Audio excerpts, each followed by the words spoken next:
Jesucristo, nuestro único y suficiente Salvador, el mediador, Señor, de este nuevo pacto. En Él te damos las gracias, porque, Señor, en Él nosotros hemos sido partícipes de tu herencia, Señor. Te rogamos, Padre amado, que en esta mañana que nos permites, en tu gracia, poder reunirnos, poder congregarnos como hermanos, como tu iglesia, como tu pueblo, para venir a adorarte, Señor, y alabarte. Que tú nos asistas con tu Santo Espíritu, nos ayudes a entender y comprender, Señor, las verdades de tu palabra, tus preceptos, y que tú, Señor, lo inscribas en nuestro corazón para que podamos ponerlo por obra. Ayuda, Señor, a mis hermanos a que con un corazón humilde, sencillo, puedan recibir tu palabra y te puedan glorificar cada día en sus vidas, Señor. Por favor, ayúdame a mí, perdona, Señor, mis limitaciones y guárdame, Señor, de la herejía y del error. Te lo ruego, Señor, en el nombre de Jesucristo, para tu gloria. Amén y amén. Amén. Bueno, mis hermanos, vamos a continuar con nuestra serie sobre la teología del pacto. El domingo pasado pudimos observar la primera parte del nuevo pacto que lo expuso nuestro hermano Luis Ortega. Hoy veremos la segunda parte. ¿Para qué? Para tratar de abarcar el tema a profundidad. Ahora con relación con la superioridad del nuevo pacto, porque esos 66 libros que contiene la Escritura nos muestra el centro de ellos, el cual es nuestro Señor Jesucristo.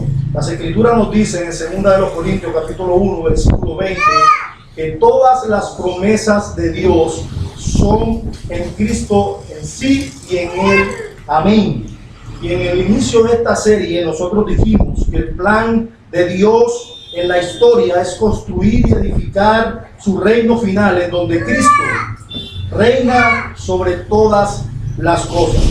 Su plan es llevar un punto final a su consumación, todas las cosas en Cristo. Por lo tanto, hermanos, en esta sección del nuevo pacto vamos a ver el cumplimiento y la consumación de todo el plan de Dios en Cristo. Eso lo veremos hoy. Y yo quiero dividir en la escuela en 3 encabezados. Y vamos a ver en primer lugar el nuevo pacto y la debilidad de los pactos anteriores. En segundo lugar vamos a analizar el nuevo pacto y su superioridad. Y por último analizaremos el nuevo pacto, sus miembros y sacramentos. Sus miembros y sacramentos. Así que, como el tiempo es corto, desarrollemos inmediatamente nuestro primer encabezado, el nuevo pacto y la debilidad de los pactos anteriores. Nosotros vemos que la historia en el Antiguo Testamento, del pueblo de Israel, es una historia del pueblo de Dios esperando la redención de Dios. Pero ellos no sabían exactamente cómo Dios los salvaría. Por eso estaban esperando la obra salvadora de Dios. Entonces los pactos del Antiguo Testamento eran débiles, no eran malos, eran débiles. Y vamos a hablar de la debilidad de cada uno de ellos, pero brevemente. Por ejemplo, comencemos con el pacto de obras. El pacto de obras, hermanos, condenó a los hombres. Dice el apóstol Pablo en Romanos capítulo 5 versículo 12, por tanto que el pecado entró al mundo por un hombre y por el pecado la muerte, así la muerte pasó a todos los hombres por cuanto todos pecaron. Todos pecamos en Adán. Y dice el versículo 23 del capítulo 3, por cuanto todos pecaron, están destituidos de la gloria de Dios. Y el apóstol Pablo va a decir en los versículos 19 y 20, pero sabemos que todo lo que la ley dice, lo dice a los que están bajo la ley, para que toda boca se cierre y todo el mundo quede bajo el juicio de Dios, ya que por las obras de la ley ningún ser humano será justificado delante de él, porque por medio de la ley es el conocimiento del pecado. De manera que es imposible que intentemos ganar nuestra salvación. Nosotros hemos sido condenados en Adán, hemos sido condenados en el pacto de obras, y cuanto más intentamos guardar la ley para justificarnos, esa ley más nos condenará, porque por medio de ese pacto de obras todo el mundo queda bajo el juicio de Dios. ¿Y qué aconteció con Noé? En el pacto noético Hermanos, el pacto noético no ofreció salvación. Ese pacto no ofreció salvación, aunque este pacto nosotros vimos que contribuyó a la historia de la salvación por medio de preservar un mundo y proveer un tipo de nuestra salvación, pero ese pacto en sí no ofrecía salvación. Si nosotros confiáramos en Noé como nuestro Salvador, nos decepcionaríamos totalmente. Así que el pacto con Noé no es un pacto que ofreció salvación. Noé no era nuestro Salvador. ¿Y qué decir del pacto con Abraham? El pacto abrámico, hermanos, ¿qué prometía? Prometía una herencia terrenal. El pacto abrámico, sin duda, prometió y garantizó el nacimiento de Jesús. Eso nosotros lo estudiamos y lo vimos a profundidad. En la simiente de Abraham serían benditas todas las naciones de la tierra. Pero el pacto abrámico en sí prometió que una herencia terrenal, la tierra de Canaán. Además, si no se circuncidaban, ¿qué pasaría? Serían cortados del pacto. Eso sucedía. He ahí la debilidad. Y aunque hay otras promesas que obviamente son de forma tipológica y que ya vimos, el pacto abrámico en sí era un pacto débil. Era un pacto débil. ¿Y qué decir del pacto con Moisés? El pacto mosaico no perdonó los pecados. Era un pacto, ese pacto que se estableció en Sinaí repite la historia de lo que sucedió en Edén con Adán. Los israelitas entraron al paraíso de Canaán. ¿Y qué sucedió? Desobedecieron y fueron exiliados. Pero la debilidad de este pacto nosotros la vemos de muchas maneras. Por ejemplo, el autor de Hebreos nos deja ver muchas de ellas. Hebreos capítulo 7, versículo 11, lo voy a leer para ustedes. El autor nos dice que la perfección no fue posible por el sacerdocio levítico. Y nos dice en el versículo 23 que fue imposible porque había muchos sacerdotes por causa de mortalidad. Y en el capítulo 9, versículo 9, nos dice que los sacrificios de animales purificaban la carne, pero no la conciencia. Y finalmente, lean conmigo el capítulo 10, del versículo 1 al 4. Hebreos 10, 1 al 4. Dice el autor: porque la ley, teniendo la sombra de los bienes venideros, no la imagen misma de las cosas, nunca puede, por los mismos sacrificios que se ofrecen continuamente cada año, hacer perfecto a los que se acercan. De otra manera, cesarían de ofrecerse, pues los que tributan este culto, limpios una vez, no tendrían ya más conciencia de pecado. Pero en estos sacrificios cada año se hace memoria de los pecados. ¿Por qué? Porque la sangre de los toros y de los machos cabríos no pueden quitar los pecados. Fue Dios mismo quien le proveyó al pueblo de Israel una manera de poder permanecer en Canaán por medio de estos sacrificios que perdonan pecados, ¿verdad? Pero tenemos que entender el perdón dentro del contexto del reino de Israel. ¿Por qué? Porque Dios les dijo a los israelitas que su reino sería Canaán y vivirán conforme a su ley. Si desobedecen, pueden hacer sacrificios para permanecer en Canaán. Pero eso, hermanos, no significa la vida eterna. Canaán no es la vida eterna. Entonces, siendo perdonado y restaurado a la tierra de Canaán, es muy diferente decir que tenemos todos los pecados limpiados una vez y para siempre. Es a eso a lo que se refiere el autor de Hebreos cuando habla de la purificación de la carne, pero no de la conciencia, sino que todo lo contrario. Nota que el autor dice que en los sacrificios se hacía memoria de los pecados constantemente. Por eso es que en este sentido la sangre de los toros y los machos cabríos purifican la carne, pero no la conciencia. Hay dos niveles aquí, el nivel terrenal y el nivel celestial, y lo vemos claramente. El pacto mosaico no perdonó los pecados, tipificaba el sacrificio perfecto que Cristo haría. ¿Y qué pasó con David? El pacto davídico no proveyó un rey obediente. El pacto davídico puso toda la esperanza del pueblo en una sola persona. ¿En quién? En el rey. Pero en la historia de Israel, había muchos reyes desobedientes y pocos reyes obedientes. Incluso esos pocos reyes obedientes, como en el caso de David, de Salomón, de Josías, eran imperfectos. Por ejemplo, Josías hizo todo lo que pudo para restaurar el reino de Judá, de implementar justicia a través de la ley, pero incluso Dios los exilió después de la muerte de Josías. Dios no dejó de juzgar la nación de Israel. Entonces vemos que el pacto davídico proveyó una promesa de un rey obediente, pero el pacto en sí mismo no proveyó ese rey. No proveyó ese rey. Así que el problema no fue el pacto, sino los reyes.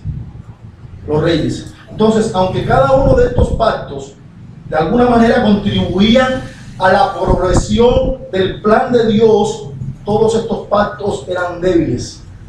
Eran débiles. Y con toda esta debilidad, la superioridad del nuevo pacto se hace más clara y un alivio enorme para todos nosotros.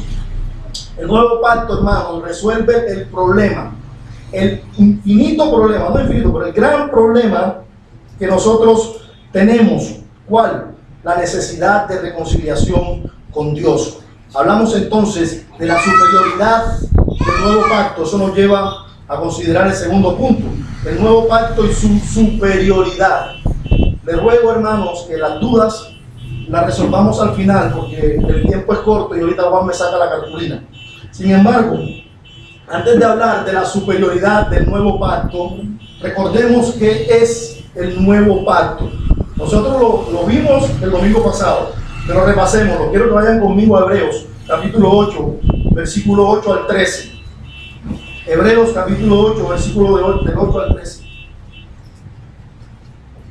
¿Del 11 o del 8? 8 al 13. Hebreos 8, del 8 al 13. Dice la palabra de Dios: porque reprendiéndoles, dice: he aquí vienen días, dice el Señor, que estableceré con la casa de Israel y la casa de Judá un nuevo pacto, no como el pacto que hice con sus padres el día que los tomé de la mano para sacarlos de la tierra de Egipto. ¿Por qué? Porque ellos no permanecieron en mi pacto, y yo me desentendí de ellos, dice el Señor. Por lo cual, este es el pacto que haré con la casa de Israel después de aquellos días, dice el Señor. Pondré mis leyes en la mente de ellos y sobre su corazón las escribiré, y seré a ellos por Dios y ellos me serán a mí por pueblo. Y ninguno enseñará a su prójimo, ni ninguno a su hermano, diciendo: conoce al Señor, porque todos me conocerán, desde el menor hasta el mayor de ellos, porque seré propicio a sus injusticias.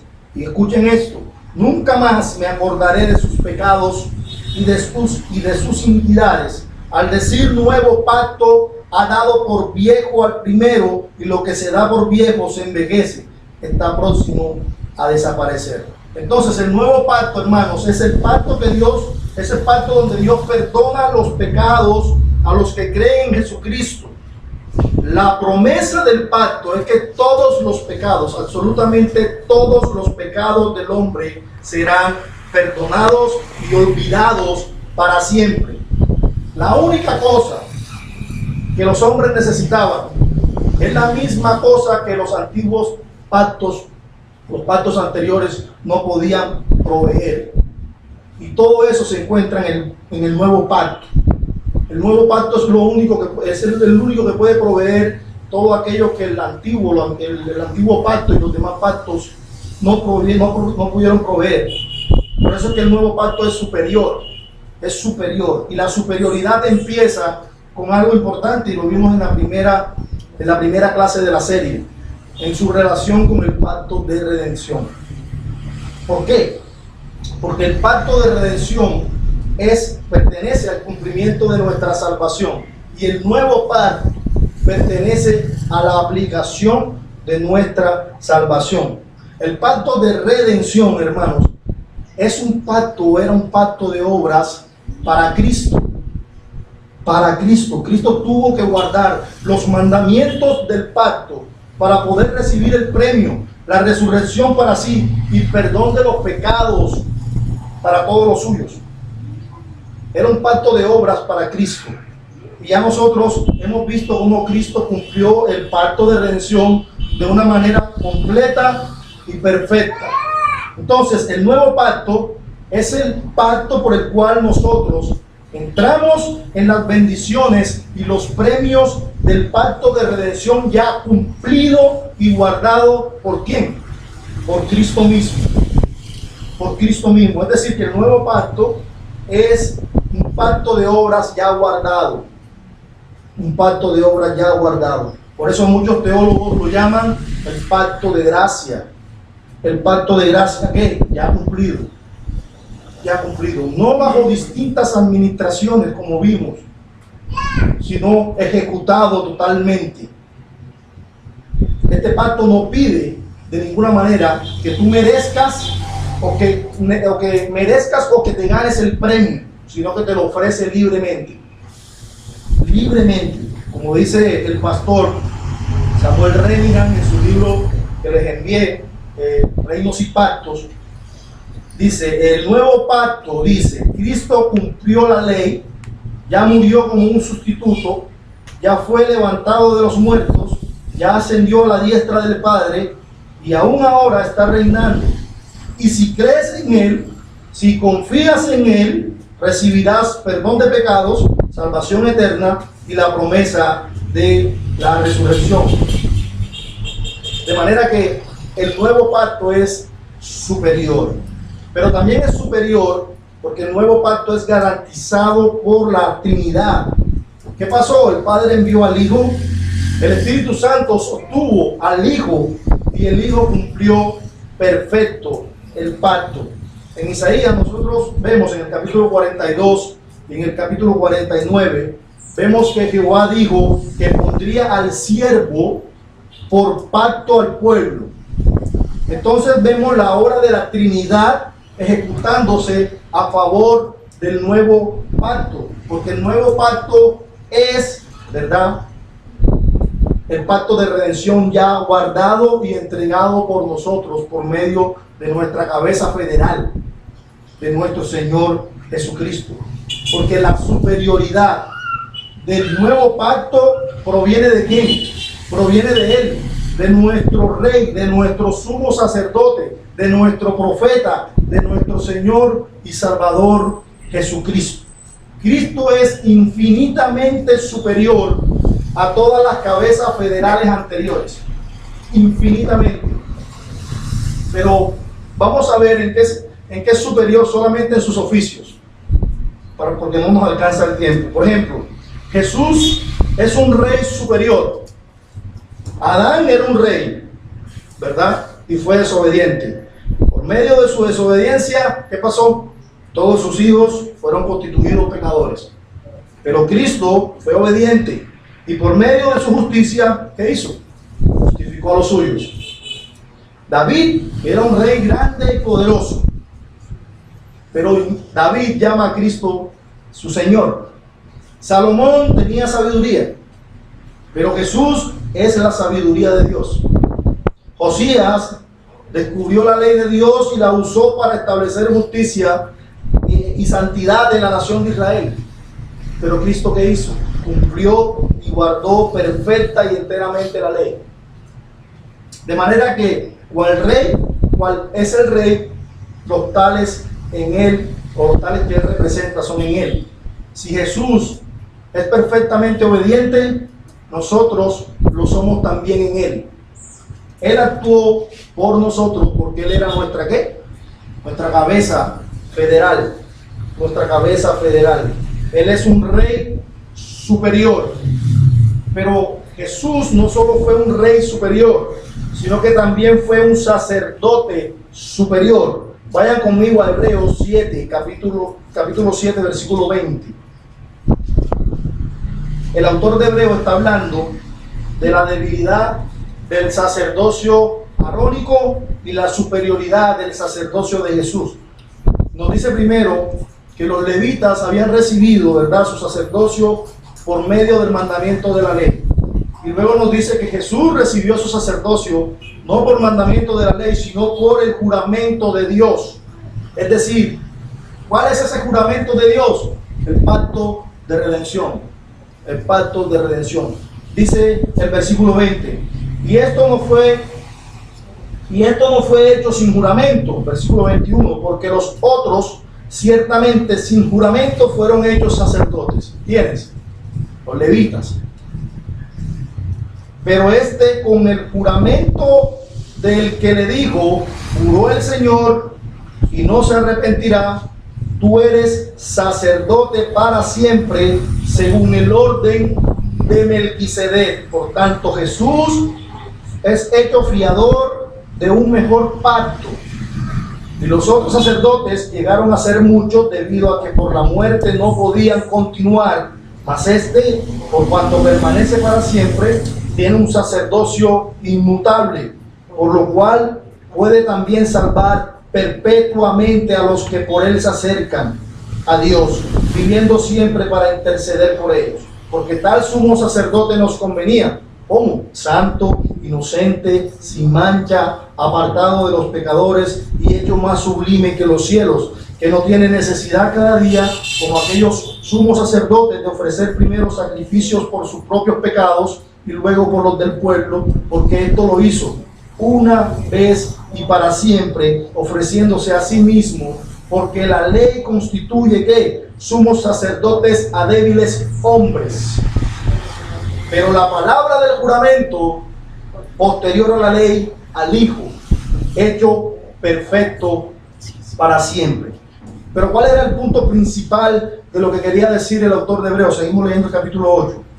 Dice, ahora bien, el punto principal de lo que venimos diciendo es que tenemos tal sumo sacerdote, el cual se sentó a la diestra del trono de la majestad de los cielos, ministro del santuario y de aquel verdadero, escuchen, de aquel verdadero tabernáculo que levantó el Señor y no el hombre, porque todo sumo sacerdote está constituido para presentar ofrendas y sacrificios, por lo cual es necesario que también éste tenga algo que ofrecer. Así que si estuviese sobre la tierra, ni siquiera sería sacerdote, habiendo aún sacerdotes que presentan las ofrendas según la ley, los cuales sirven a lo que es nuevamente figura y sombra de las cosas celestiales, como se le advirtió a Moisés cuando iba a erigir el tabernáculo, diciéndole, mira, haz todas las cosas conforme el modelo que se te ha mostrado en el monte, pero ahora tanto mejor ministerio es el suyo, cuanto es mediador de un mejor pacto establecido sobre mejores promesas. La perfección del nuevo pacto proviene de la perfección de Jesucristo, y la eternidad de sus promesas depende de la eternidad de Cristo.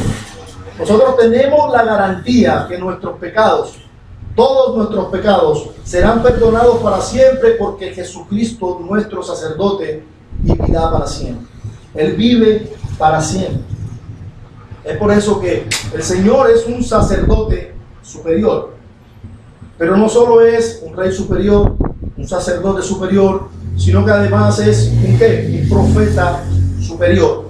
Hebreos capítulo 1, versículo 1.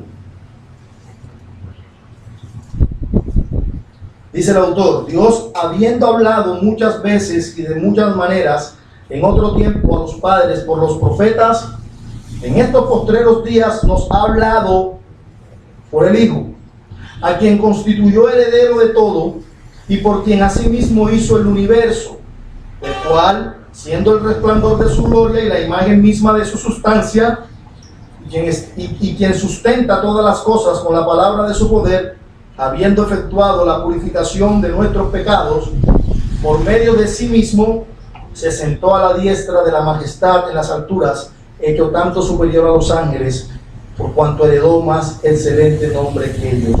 Dios habló indirectamente por medio de los profetas de muchas maneras en mucho tiempo. Pero ahora, hermanos, en Jesucristo Dios mismo nos habla. Dios mismo nos habla. No es un profeta humano como los otros profetas. Es Dios y es hombre. Recordemos eso siempre. De cuál profeta se puede decir en la Escritura que es el heredero de todo y por quien él a sí mismo hizo el universo? De ninguno. No hay nadie como Cristo. No hay nadie como Él. Por eso Él es mediador de un pacto superior. y Él es superior, Él es un profeta superior. Ahora, ¿qué se refiere con un mediador? Un mediador es un intermedio, alguien que intenta reconciliar los dos partidos, o alguien que intenta conciliar la relación entre dos partidos. Moisés, por ejemplo, era un mediador entre los israelitas y Dios. Pero ¿qué pasaba con Moisés? Moisés era pecador, mortal e imperfecto. Pero Cristo es perfecto y eterno. Perfecto y eterno. Jesucristo en sí mismo, hermanos, Jesucristo en sí mismo son los dos partidos del pacto. Por un lado es divino y es humano. Es divino y es humano. Es el mediador perfecto. Era el mediador que se requería. Él puede simpatizar con nosotros porque fue tentado en todo al igual que nosotros, con la excepción de que Él no pecó. Y también puede presentarnos al Padre sin mancha porque Él es el Hijo de Dios. Es decir, que Él reconcilia ambas partes en sí mismo. Él es hombre y Él es Dios. Él es hombre y Él es Dios. Así que la superioridad del nuevo pacto, ¿de quién proviene? Completamente de la superioridad de Jesucristo. La superioridad de Jesucristo. Es decir, que la superioridad del nuevo pacto proviene de la superioridad de su cabeza federal. Yo quiero que noten esa relación entre los pactos y las cabezas federales de cada pacto y vean la superioridad de Jesús.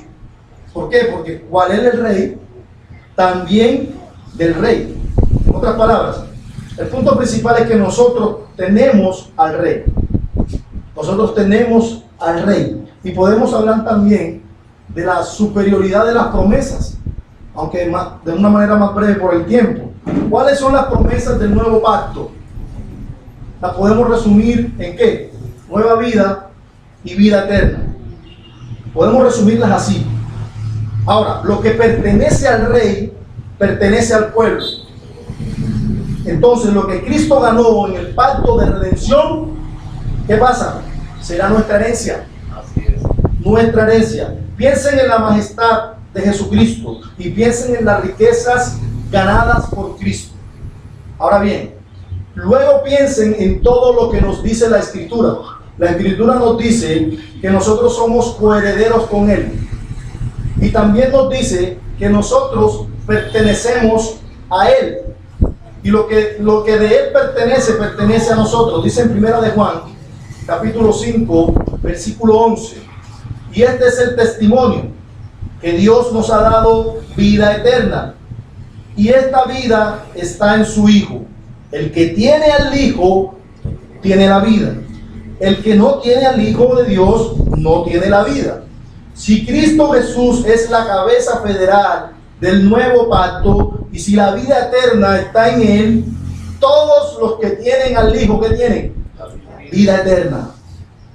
Vida eterna. Entonces las promesas del nuevo pacto se resumen en ¿qué? En una nueva vida y en la vida eterna. Hermanos, y esto tiene sentido. ¿Saben por qué? Porque Adán, ¿verdad?, tenía la promesa de vida eterna en el pacto de obras. ¿Pero qué pasó con Adán? Falló. No existe otro pacto a diferencia del nuevo pacto y el pacto de obras donde se prometa vida eterna. No hay. No hay. Pero Cristo obedeció y ganó la vida eterna para nosotros. Dice Apocalipsis, en el capítulo 22, versículo 14, voy a leerlo para ustedes. Bienaventurados los que lavan sus ropas para tener derecho al árbol de la vida y para entrar por las puertas de la ciudad. El único pacto, escuchen, voy a repetirlo, que prometía vida eterna, aparte del nuevo pacto, ¿cuál era? ¿Cuál era? El pacto de obras, correcto. Y aquel pacto, ¿qué pasa con él? Nos condena. Aquel pacto nos condena, nos prohíbe la vida eterna, pero por medio de Cristo, ¿qué pasa? Teniendo al Hijo en quien está la vida, todos nosotros tenemos vida y tenemos la vida eterna. De manera que la superioridad del nuevo pacto proviene de Cristo y sus promesas. Sus promesas. Por eso es que no hay otro pacto como este. por eso es que no hay pacto superior a este. Por medio de Jesucristo nosotros somos bendecidos con toda bendición espiritual en lugares celestiales en Cristo. Pero la pregunta es, ¿cómo obtenemos nosotros participación en esas promesas? ¿Cómo? Por medio de la regeneración del Espíritu Santo. Pero, ¿y qué nos da el Espíritu Santo cuando nos regenera? Nos da fe salvadora, y por la fe en Cristo, unidos con Él, somos los recipientes del perdón de pecados, justificación, santificación, preservación y la resurrección. ¿Sí ven, hermanos? ¿Sí ven cómo este pacto provee lo que se requiere? Todo lo que se requiere. El hombre o los hombres por naturaleza no tienen fe. Ellos están muertos en delitos y pecados. Ellos no pueden por sí mismos creer. Pero la proclamación del pacto, ¿qué dice? Es la proclamación del Evangelio acompañado por el Espíritu que regenera a los elegidos y les da fe. Porque la fe viene, ¿por qué? Por el oír. Y por el oír la palabra de Dios. El viejo pacto mandó, pero no proveyó. Mandó, pero no proveyó. El nuevo pacto, ¿qué? Provee. Provee a todos los que creen. Y te promete dar fe a todos los elegidos. A todos. Es por esto que podemos proclamarlo al mundo lo que la Escritura dice. Por ejemplo, el apóstol Pablo dice, todo aquel que él creyere no será avergonzado. ¿Por qué? Porque no hay diferencia entre judío y griego, pues el mismo que es Señor de todos es rico para todos los que le invocan, porque todo aquel que invocare el nombre del Señor será salvo. Pero ¿quiénes son aquellos que le invocarán? ¿Quiénes son los miembros del nuevo pacto? Eso nos lleva a desarrollar nuestro último punto. El nuevo pacto, sus miembros y sacramentos. Y para saber quiénes son los miembros del pacto, la única cosa que nosotros debemos hacer es saber a quiénes la cabeza federal representa, es decir, a quiénes Cristo está representando. Y nosotros lo vemos muy claramente, por ejemplo, en Romanos capítulo 8, versículo 9, el apóstol Pablo dice que si alguno no tiene el Espíritu de Cristo, el tal no es de él. No es de él. Ya leímos en 1 de Juan capítulo 5, versículo 12, que el que tiene al Hijo, tiene la vida. El que no tiene al Hijo, no tiene la vida. Entonces, los miembros del nuevo pacto son ¿quiénes? ¿Son quiénes? Son los que el Padre le dio al Hijo, son los elegidos, son los que el Espíritu Santo ha regenerado, son esos los que el Espíritu Santo, ¿verdad?, ha circuncidado en el corazón. ¿Y cómo sabemos quiénes son esos elegidos? ¿O quiénes son los que han sido regenerados? Es cierto que nosotros no podemos ver el corazón. Y es cierto que así como al apóstol Pablo se le infiltró un Demas, es muy posible que habrán, por decirlo así, falsos positivos en la iglesia. Pero la Escritura también nos muestra cómo nosotros podemos identificar a una persona que ha nacido de nuevo. El pueblo de Cristo confía en Cristo. Confía en Cristo. Todos los regenerados, los hijos de Dios, creen en Cristo. Esa es la primera cosa que hacen. Por ejemplo, ¿qué hacen los niños cuando nacen? Todos los niños cuando nacen lloran. También los hijos de Dios confiesan a Cristo cuando nacen. Es decir, que para identificar a los que han nacido de nuevo, lo primero tenemos que ver es su profesión de fe. Lo que han creído. Lo que han creído. Pero hay más. Los verdaderos hijos de Dios y los que han sido regenerados también buscan el fruto del Espíritu Santo. Ese mismo fruto que el Señor imparte en el corazón del hombre. Pero que nosotros podemos ver a través de su vida espiritual. De cómo el Señor hace que vaya creciendo a medida que van pasando los años.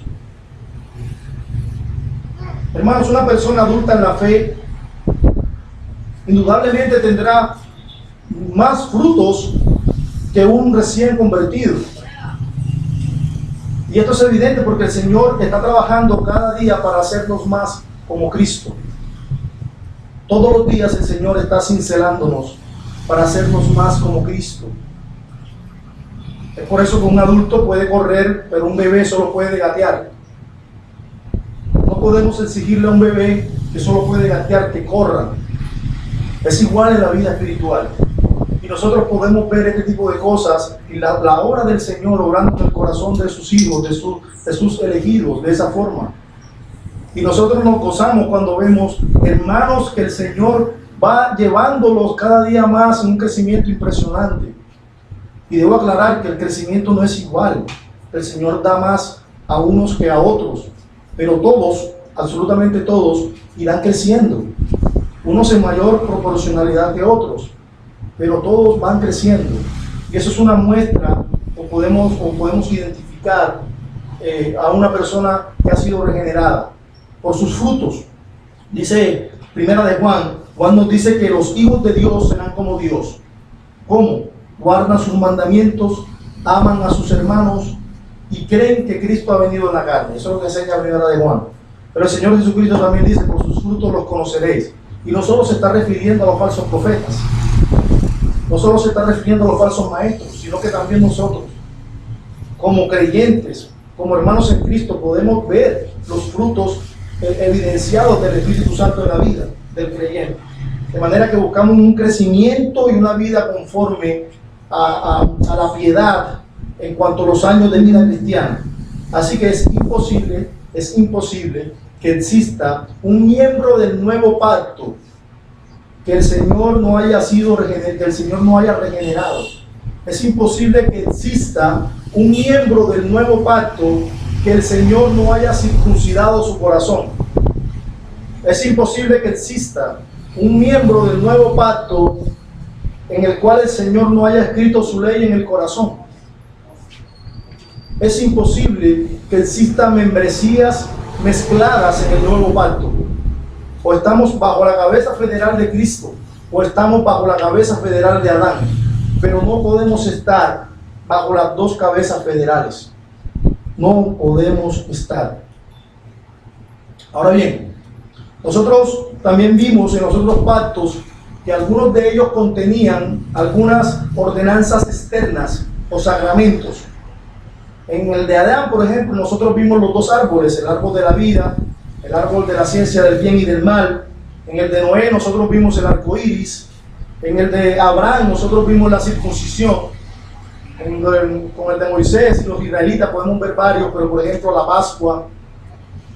En el nuevo pacto nosotros tenemos dos señales visibles u ordenanzas que el Señor nos ha dado para poder participar de la vida, en la vida del pacto, que son el bautismo y lo que hoy por su gracia tenemos la oportunidad de participar, que es la cena del Señor. El bautismo es un símbolo de muerte y nueva vida, es un símbolo de una nueva creación, es un símbolo del poder del Espíritu Santo regenerando los corazones. Pablo dice en Romanos capítulo 6 versículo 3: ¿o no sabéis que todos los que hemos sido bautizados en Cristo Jesús hemos sido bautizados en su muerte? Porque somos sepultados juntamente con Él por la muerte, por el bautismo, a fin de que como Cristo resucitó de los muertos por la gloria del Padre, así también nosotros andemos en vida nueva. Porque si fuimos plantados juntamente con Él en la semejanza de su muerte, así también lo seremos en la de su resurrección. Nosotros hace 2 domingos lo estudiamos viendo la serie de Colosenses, precisamente, y explicábamos por qué razón nosotros no bautizábamos niños. Y la Escritura es clara, no tratamos de torcer o tergiversar la Escritura para lo que nuestra teología suponga, sino que tratamos de hacer lo contrario. Nuestra teología debe ser el producto de lo que la Escritura dice, de lo que la Biblia dice. Por esa manera, hermanos, el bautismo es un símbolo de muerte y vida. Entonces, para nosotros el bautismo significa: yo soy una nueva criatura, yo confío en Cristo, que es mi Señor y mi Salvador. Soy un hijo de Dios regenerado por el Espíritu Santo y seré resucitado en el postrer día, seguramente así como Cristo resucitó. ¿Y quiénes son las únicas personas que pueden decir esas palabras? Las personas que dicen: mis pecados son perdonados por la sangre del nuevo pacto. Por la sangre del nuevo pacto. Mi vida vieja ha muerto. Mi vida vieja ha muerto y ahora soy un hijo de Dios y seguidor de Jesucristo. La profesión de fe, los que se bautizan, eso es lo que confiesan al mundo. Ahora, quiero citar las palabras de un teólogo del siglo XVII. Él decía: el bautismo es el rito de iniciación en el reino de Cristo, y por eso les pertenece a todos los hijos recién nacidos de Dios, no de los hombres. Pertenecen a todos los hijos recién nacidos de Dios, no de los hombres. ¿Y qué quería decir con eso? Que no podemos bautizar a niños pequeños. Ahora bien, la otra ordenanza o sacramento del nuevo pacto es la cena del Señor. La cena del Señor es un símbolo maravilloso, hermoso del pacto. Primero Corintios capítulo 11, versículo 23, lo leo para ustedes por cuestiones de tiempo.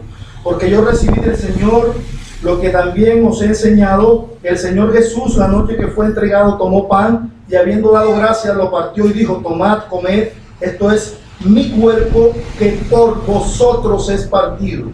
Haced esto en memoria de mí. Asimismo tomó también la copa después de haber cenado, diciendo: esta copa es el nuevo pacto en mi sangre. Haced todas las veces que lo bebieres en memoria de mí. Así pues, todas las veces que comieres este pan y bebieres esta copa, la muerte del Señor anunciáis hasta que Él venga. Este es mi cuerpo que por vosotros es partido. Esta copa es el nuevo pacto en mi sangre. Su cuerpo fue partido, su sangre fue derramada. La cena del Señor es un recuerdo poderoso del sacrificio de nuestro Señor Jesucristo en la cruz del Calvario, pero es mucho más que un memorial. Nosotros, como bautistas reformados, creemos que el Señor Jesucristo está presente de una manera especial en la cena del Señor. No en los elementos, claro, no estamos haciendo sacrificio nuevamente como enseña la transubstanciación, no, sino que creemos que el Señor Jesucristo está de una manera especial con nosotros cuando celebramos la cena del Señor. Por eso es tan importante la ordenanza y por eso es tan importante que sepamos de lo que vamos a participar.